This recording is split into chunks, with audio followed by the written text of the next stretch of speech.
Lukas 2 ayat 10-11 dikatakan, lalu kata malaikat itu kepada mereka, jangan takut sebab sesungguhnya aku memberitakan kepadamu kesukaan besar untuk seluruh bangsa. Hari ini telah lahir bagimu juru selamat, yaitu Kristus Tuhan di kota Daud.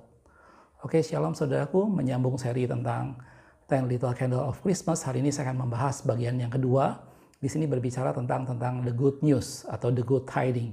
Gitu ya. Ayat yang barusan kita baca tadi kita lihat dalam firman Tuhan bagaimana pada waktu itu malaikat Tuhan menampakkan diri kepada gembala-gembala di padang dan dia berkata kepada mereka, jangan takut, aku memberitakan kepadamu kesukaan besar, gitu ya, bagi seluruh bangsa, bagimu telah lahir juru selamat, gitu ya. Kata memberitakan kepadamu kesukaan besar dalam King James itu ditulis dengan good tiding of great joy, gitu ya. Kabar baik, satu kabar yang bagus, satu kabar yang menyenangkan, yang membawa pada suatu sukacita besar, gitu. Dan ini bicara dengan itulah yang dimaksudkan dengan Injil. Injil adalah kabar baik, good tiding, gitu ya, atau good news yang biasa kita sering dengar, gitu ya. Dan apa isi dari good tiding ini? Bahwa bagimu telah lahir seorang juru selamat, yaitu Kristus Tuhan di kota Daud, gitu ya. Pada bagian yang kedua dari Little Candle ini saya membahas mengenai good tiding atau good news, yaitu adalah Injil sendiri. Mungkin kita sudah sangat biasa, mungkin kita sudah sangat familiar bahwa Injil ini bicara soal kabar baik, bagaimana Kristus sudah datang menjadi manusia dan menebus Anda dan saya, dan itu kita peringati pada hari Natal, gitu ya.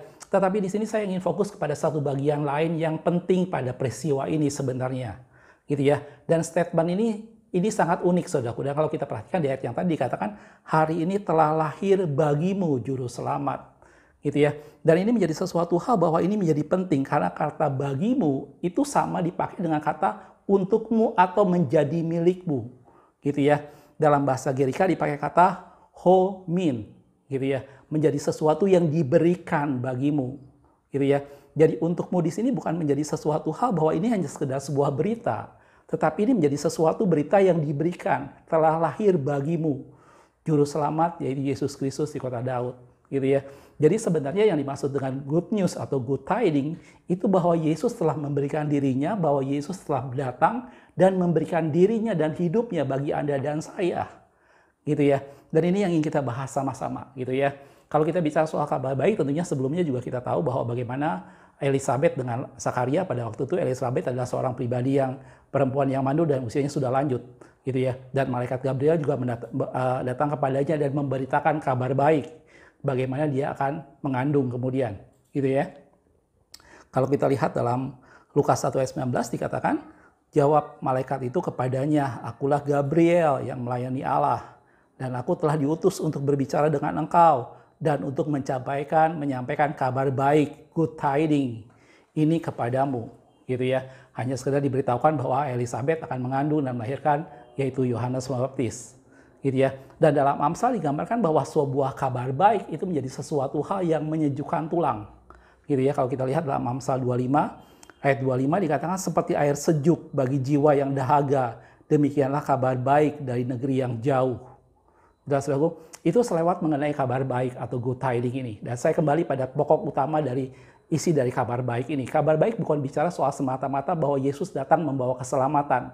Tetapi kabar baik dalam firman Tuhan yang ditekankan di sana adalah telah lahir bagimu, telah lahir untukmu, telah diberikan kepadamu, gitu ya. Seorang juru selamat, yaitu Yesus Kristus di kota Daud. Dan ini bicara homin, sesuatu yang Tuhan berikan, sesuatu yang Tuhan give, yang diberikan buat Anda dan saya, gitu ya. Dan kalau kita lihat dalam firman Tuhan, satu perkara yang mungkin saya yakin Anda dan saya sudah sangat familiar dengan di Yohanes 3 ayat 16 dikatakan, karena begitu besar kasih Allah akan dunia ini sehingga ia telah mengaruniakan anaknya yang tunggal, supaya setiap orang yang percaya kepadanya tidak binasa melainkan beroleh hidup yang kekal, gitu ya. Dia mengaruniakan anaknya yang tunggal, bukan mengutus anaknya yang tunggal, gitu ya. Betul, Yesus adalah satu pribadi Allah sendiri yang menjadi manusia yang diutus oleh Bapa kepada Anda dan saya. Tetapi firman Tuhan mengatakan bahwa karena begitu besar kasih Allah, gitu ya. For so God loved the world, karena Allah sangat mengasihi manusia. Dan dikatakan that he gave, dan dia memberikan, gitu ya. Dan dia mengaruniakan anaknya yang tunggal, gitu ya. Ada sesuatu yang berbeda antara diutus dan dikaruniakan, saudaraku. Dalam firman Tuhan kalau kita bicara diutus, maka kita bicara seseorang yang datang karena sebuah tugas, dan setelah menyelesaikan tugas maka dia akan kembali. Itu bicara soal satu pribadi yang diutus. Tetapi satu pribadi yang dikaruniakan atau diberikan kepadamu, itu satu pribadi yang akan datang dan diam bersama-sama selamanya dengan Anda dan saya. Dan itulah kabar baik. Gitu ya. Dan itu yang dimaksud dalam firman Tuhan, dikaruniakan kepadamu. Gitu ya. Dalam firman Tuhan dikatakan, He gave His only begotten Son. Gitu ya. Karena itu Allah memberikan, mengaruniakan anaknya yang tunggal. Gitu ya. Dan isi kabar baik dalam firman Tuhan kalau kita bicara soal Injil, bukan semata-mata Kristus datang menyelamatkan Anda dan saya, tetapi kabar baik bahwa Kristus datang memberikan dirinya untuk Anda dan saya, saudaraku. Kristus datang menjadi bagian dalam kehidupan Anda dan saya. Kristus datang untuk kita, dikaruniakan kepada kita. Dan itulah Kristus datang, dan itulah kabar baik. Jelas, saudaraku? Nah, kalau kita lihat dalam firman Tuhan, dalam Yohanes 15 ayat yang 4 dikatakan, tinggallah di dalam aku dan aku di dalam kamu. Ini menjadi satu gambaran bahwa Kristus tidak hanya sekedar membawa kita suatu bentuk keselamatan, Kristus tidak hanya sekedar memimpin kita pada sebuah kebenaran, tetapi Kristus ingin menjadi bagian kita di mana kita di dalam Dia dan Dia di dalam kita. Gitu ya. Dan lanjutnya, sama seperti ranting tidak dapat berbuah dari dirinya sendiri kalau ia tidak tinggal pada pokok anggur, demikian juga kamu tidak berbuah jika kamu tidak tinggal di dalam aku. Dan Bapa berkata bahwa Dia mengaruniakan. Dia tidak sekedar mengutus, tetapi Dia mengaruniakan. He gave His only begotten Son. Dan bagimu telah lahir seorang juru selamat. Gitu ya. Satu berita yang mengatakan bahwa kepadamu sudah diberikan seorang juru selamat. Padamu ada juru selamat yang datang dari Allah sendiri, yaitu Allah yang menjadi manusia. Dan itu adalah good tidings atau kabar baik tadi. Jelas aku? Dan ini menjadi sesuatu karena itulah kenapa Yesus dinamakan Immanuel. Gitu ya, menjadi satu gambaran bahwa Dia menjadi bagian kita, Dia menyertai kita selama-lamanya. Gitu. Saya kasih gambaran sederhana, saudaraku, dalam kehidupan Anda dan saya mungkin akan lebih mudah untuk menggambarkan, untuk memahami hal ini. Gitu ya. Misalnya Anda dan saya, kita mengenal presiden kita, dari banyak berita kita tahu tentang Pak Joko Widodo, betul ya? Jadi saya yakin tidak ada seorang pun di antara kita, bangsa Indonesia, yang tidak tahu siapa beliau. Apa yang dia lakukan, apa yang segala macamnya gitu ya. Dan kita melihat banyak hal yang dia lakukan buat Anda dan saya secara langsung maupun secara tidak langsung. Bahkan mungkin kalau kita punya sesuatu masalah, punya sesuatu keluhan yang mungkin secara pribadi kita sampaikan, beliau akan menanggapinya secara personal juga. Gitu ya. Tetapi menjadi sesuatu yang berbeda, gitu ya. Apa yang dialami oleh kita sebagai bangsa Indonesia terhadap Pak Jokowi dengan yang dialami oleh Ibu Iriana terhadap Pak Jokowi. Jelas, saudaraku? Ini menjadi sesuatu hal yang berbeda sekali. Kenapa? Karena Ibu Iriana memiliki Pak Jokowi dan Pak Jokowi memiliki Ibu Iriana. Gitu ya. Dan Yesus seperti itulah yang digambarkan dalam firman Tuhan, bagimu telah diberikan juru selamat. Dan Allah mengaruniakan anaknya yang tunggal. Dia bukan cuma sekedar mengutus, tapi He gave His only begotten Son. Dia memberikan anaknya yang tunggal buat Anda dan saya. Dia mengaruniakannya. Supaya apa? Itu supaya menjadi milik kita dan kita di dalam Dia dan Dia di dalam kita. Gitu ya. Dan ini bicara soal sesuatu yang hubungan yang jauh lebih dekat ketimbang sebagai seorang pemimpin, ketimbang sebagai seorang yang menuntun kita pada kebenaran, ketimbang sebagai seorang yang membawakan segala sesuatu bagi kita, karunia sorgawi, keselamatan dan segala macamnya. Tetapi ini bicara bagaimana kita menjadi milik Kristus dan Kristus menjadi milik kita. Dan kita tinggal di dalam Kristus dan Kristus di dalam kita. Jelas aku? Dan ini sebenarnya kabar baik. Kabar baik bukan semata-mata bahwa dosa kita ditanggung oleh Tuhan. Betul, Allah datang merelakan dirinya, mengosokkan dirinya dan mengambil rupa seorang hamba. Dan Dia mati sampai dengan mati di atas kayu salib buat Anda dan saya. Dan itu dimulai pada peristiwa Natal, bagaimana firman itu telah menjadi manusia dan diam di antara kita. Betul, itu kata firman Tuhan, dan itu semua yang kita alami.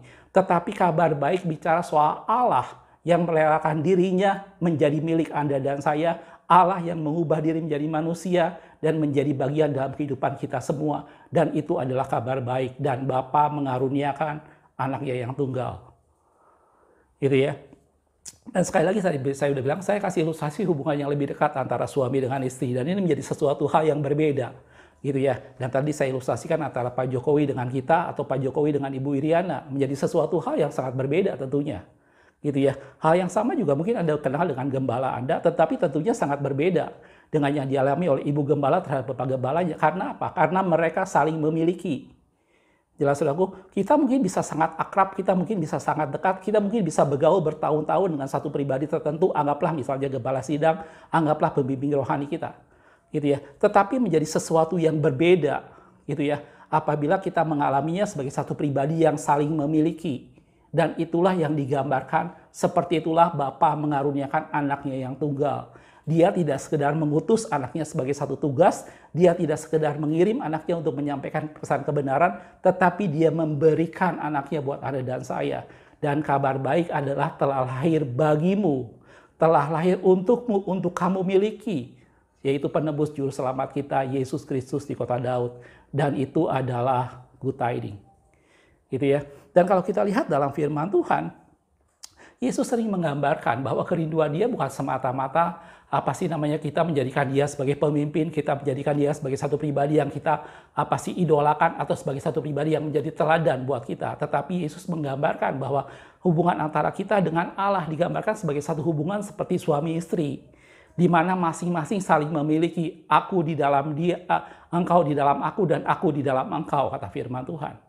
Gitu ya. Dan itu digambarkan bahwa Yesus itu adalah Immanuel. Pada masa perjanjian lama, kehadiran Allah dicatatkan dalam tabut perjanjian, dan itu menjadi sesuatu hal yang sangat sakral, yang mereka sangat nanti-nantikan. Bahkan pada saat tabut perjanjian hilang, ini menjadi sesuatu hal yang fatal. Gitu ya. Tetapi berbeda pada masa perjanjian baru, Allah tidak lagi hadir pada buatan tangan manusia, entah apapun juga, entah dalam bentuk sebuah bangunan, entah dalam bentuk sebuah benda, tetapi Allah hadir, Allah masuk dalam kehidupan Anda dan saya menjadi bagian kita semua.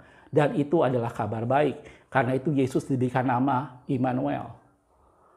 Jelas saudaraku? Dan kalau kita lihat dalam firman Tuhan dalam Yohanes 17, pada waktu Yesus berdoa buat murid-muridnya, dikatakan ayat 22-23, dan aku telah memberikan kepada mereka kemuliaan yang engkau berikan kepadaku, supaya mereka menjadi satu, sama seperti kita adalah satu. Gitu ya. Aku di dalam mereka dan engkau di dalam aku, supaya mereka sempurna menjadi satu. Wow. Gitu ya. Kalau saya ulangi kata-katanya, aku di dalam mereka dan engkau di dalam aku, supaya mereka menjadi satu. Gitu ya. Dan ini menjadi gambaran suatu bentuk kesatuan di mana kita menjadi bagian Kristus, dan Kristus ada di dalam kita, dan kita di dalam Kristus, dan Bapa ada bersama-sama dengan kita. Dan itu adalah kabar baik. Karena Allah telah mengaruniakan anaknya yang tunggal buat Anda dan saya. Gitu ya. Agar dunia tahu bahwa engkau telah mengutus aku, dan bahwa engkau mengasihi mereka sama seperti engkau mengasihi aku. Gitu ya. Dan dalam firman Tuhan juga digambarkan bahwa seperti halnya seorang suami akan meninggalkan keluarganya, dan istrinya akan meninggalkan keluarganya, dan mereka akan menjadi satu dalam firman Tuhan. Gitu ya. Dan inilah yang berita sesuatu kabar baik. Allah memberi kesempatan. Allah memberikan dirinya buat Anda dan saya. Allah datang tidak hanya sekedar untuk menebus kita, dia datang tidak hanya sekedar untuk membawakan kabar baik dalam arti kata jalan keselamatan dan kebenaran, tetapi dia ingin hidup dan tinggal bersama-sama dengan kita semua, dan dia mengorbankan seluruh keberadaan dirinya untuk Anda dan saya. Dan firman Tuhan katakan, bagimu telah lahir juru selamat, yaitu Yesus Kristus di kota Daud. Karena Allah sangat mengasihi manusia, maka dia mengaruniakan anaknya yang tunggal. Dia tidak hanya sekedar mengutus, tetapi dia mengaruniakan. He gave his only begotten son. Gitu ya, untuk menjadi bagian Anda dan saya. Dan firman Tuhan katakan, jika engkau tinggal di dalam aku dan aku di dalam engkau, maka kita menjadi sempurna di dalam Bapa, kata firman Tuhan. Gitu ya. Dan itu menjadi doa Yesus kepada Tuhan, kepada Bapa, bagaimana dia berdoa supaya mereka menjadi satu. Gitu ya. Dan itu adalah kabar baik. Jelas, saudaraku? Dan sebagai penutup, kalau kita lihat dalam Mazmur 73 ayat 28 dikatakan, 73 ayat 25, siapakah gerangan ada padaku di surga selain engkau? Selain engkau tidak ada yang kuingini di bumi. Gitu ya. Jadi dari little candle yang kedua ini, saya ingin kita sama-sama mengerti bahwa Yesus datang bukan hanya menebus kita. Yesus datang bukan hanya memberitahukan jalan keselamatan buat Anda dan saya. Yesus datang bukan cuma sekedar menyatakan kuasa Tuhan, tetapi Yesus datang untuk memberikan dirinya sepenuhnya buat Anda dan saya. Supaya kita menjadi bagian dia, dan dia hidup di dalam kita, dan kita hidup di dalam dia. Dan dia datang untuk memberikan seluruh hidupnya buat Anda dan saya. Seluruh keberadaannya diberikannya buat kita semua. Dan dia telah mengaruniakan anaknya yang tunggal, yaitu Yesus sendiri buat kita semua. Dan ini adalah kabar baik bagaimana telah lahir bagi Anda dan saya Juru Selamat, yaitu Yesus Kristus di kota Daud. Jelas aku? Mudah-mudahan dari ini semua membuat kita semakin mengerti bahwa Yesus satu pribadi yang rindu menjadi bagian hidup Anda dan saya. Mari tingkatkan hubungan kita dengan Tuhan dan biarkan kita saling memiliki seperti halnya Anda dengan istri Anda, seperti halnya Anda dengan pasangan Anda. Menjadi sesuatu yang pengenalan kita sangat berbeda apabila kita hidup bersekutu, apabila kita hidup bersama-sama dan saling memiliki seperti halnya suami dengan istri tadi. Gitu ya. Siapapun boleh menceritakan apapun tentang Pak Jokowi, tetapi tidak ada yang lebih bagus, tidak ada yang mengalami secara pribadi selain daripada Ibu Iriana tadi saya contohkan. Dan Kristus mau kita tidak hanya sekedar menjadi umat Tuhan. Kristus mau kita tidak hanya sekedar menjadi pengikut-pengikut Kristus, tetapi Kristus mau supaya kita menjadi mempelainya yang bersama-sama dengan Dia, yang hidup di dalam Dia dan Dia di dalam kita. Gitu ya. Dan itu yang menjadi doa Kristus, dan itu adalah kabar baik bahwa telah lahir bagi Anda dan saya, telah diberikan kepada Anda dan saya, yaitu Yesus Kristus Tuhan. Dan Dia disebut Immanuel karena Dia selama-lamanya menyertai kita. Dia tidak akan pernah meninggalkan kita, Dia bersama-sama dengan Anda dan saya selama-lamanya. Dan Dia ingin hidup bersama-sama dengan kita, menjadi bagian dalam kehidupan kita. Dan itulah kabar baik. Gitu ya. Siapapun Anda dan saya, saudaraku, saya mau menyampaikan satu kabar baik, bahwa Allah yang penuh dengan kuasa, bahwa Allah yang penuh dengan kemuliaan merelakan dirinya untuk hidup bersama-sama dengan Anda dan saya. Allah yang penuh dengan segala kemegahan dan kemuliaan merendahkan dirinya dan menjadi sama dengan manusia. Supaya apa? Supaya menjadi bagian dalam hidup kita dan kita di dalam Dia dan Dia di dalam kita. Jelas, saudaraku? Mudah-mudahan dari Little Candle yang sederhana ini bisa menerangi hati dan pikiran kita. Nantikan Little Candle yang berikutnya. Tuhan Yesus memberkati.